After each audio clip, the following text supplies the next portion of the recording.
के बारे में हम अंतर समझा देते हैं। देखिए, ये विमान वाहक पोत है, ये नौसेना का सबसे बड़ा जहाज होता है। जिस देश के आगे लग जाता है उसकी हालत खराब हो जाती है। इसके ऊपर लड़ाकू जहाजें खड़ी होती हैं और एक रनवे होता है, इसमें जहाजें उतरती हैं और दुश्मन देश के ऊपर बम्बार्डमेंट कर पाती हैं। क्योंकि ये जहाजें जो लड़ाकू जहाजें होती हैं, साइज में छोटी होने की वजह से इनका फ्यूल कम होता है, इसलिए बहुत दूर नहीं जा सकती है। और ये विमान वाहक पोत इतना बड़ा होता है कि इसके लिए कोई लिमिट ही नहीं है, दुनिया में कहीं पहुंच सकता है। और किसी भी देश से 200-300 किलोमीटर दूर ये अपना लंगर गिरा लेता है और वहां से फिर ये टेक ऑफ कर जाती हैं सर।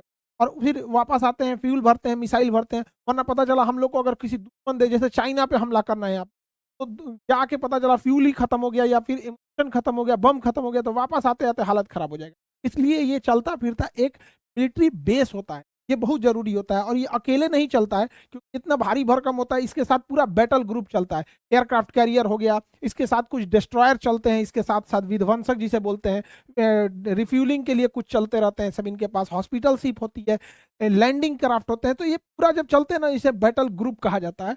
तो ये दूर की लड़ाई में काम आते हैं।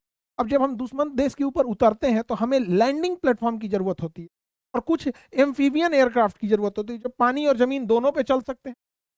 लैंडिंग एयरक्राफ्ट एक बड़े होलो खोखले शेप के होते हैं जिनके अंदर टैंक, ट्रक, सैनिक भर दिया जाता है और ये जहाजों को दुश्मन देश के पास ले आके लगा दिया जाता है। और दुश्मन देश के पास लगा दिया जाता है, इसमें से हमारे सैनिक जो होते हैं इसके ऊपर निकल के हमला कर सकते हैं। इसलिए इसे हम लैंडिंग प्लेटफॉर्म के तौर पे।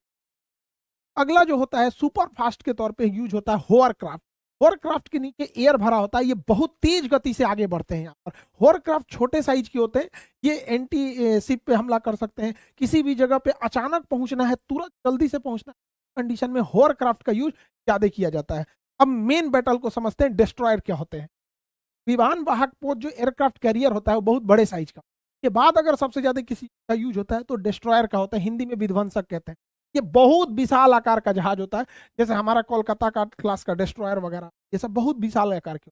इनमें हर तरह के हथियार होते हैं, पनडुब्बी को मारने के लिए, एयरक्राफ्ट को मारने के लिए, शिप मारने के लिए, सरफेस टू एयर हवाई जहाज को मारने के लिए, माइन स्वीपिंग, हर तरह के हथियारों से ये लैस होते हैं। इनका आकार बहुत बड़ा होता है, इस वजह से ये तुरंत टर्न नहीं ले पाते, इसीलिए इनका ही एक छोटा रूप बनाया गया।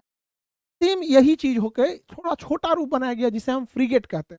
फ्रिगेट कंपेरेटिवली डिस्ट्रॉयर के तुलना में थोड़ा छोटे होते हैं, जिस वजह से इनके पास हथियार कम आता है, मिसाइलें कम होती हैं। बट ये हल्के होने के कारण बड़ा तेज मूव कर लेते हैं, तुरंत अपना लोकेशन बदल देते हैं, जिस पर हमला करना थोड़ा मुश्किल। डिस्ट्रॉयर का ही छोटा रूप जो होता है वो फ्रिगेट होता है। डिस्ट्रॉयर दूर तक हमला करता है, फ्रिगेट कम दूरी तक मारता है, मीडियम रूज। और सबसे छोटा आकार का जंगी जहाज जो होता है उसे कॉर्बेट कहते हैं। कॉर्बेट जो होते हैं बहुत छोटे आकार के होते हैं, बहुत दूर तक नहीं जा पाते, लेकिन बहुत तेज मुनेवरेबल होते हैं। ये सब बड़ी तेज घूम जाते हैं, सब छोटे छोटे साइज के ही होते हैं। यहाँ पे बेसिकली इन्हें मिसाइल लॉन्च करने के लिए ही यूज किया जाता है। छोटे होते हैं, कहीं जाके किसी जहाज को मार के चले। और इन्हें ना पकड़ना भी बड़ा मुश्किल, रडार में पकड़ाते हैं तो ऐसा लगता है मछली मारने वाला जहाज है, लेकिन बड़े घातक होते हैं। भारतीय नौसेना इसकी अहमियत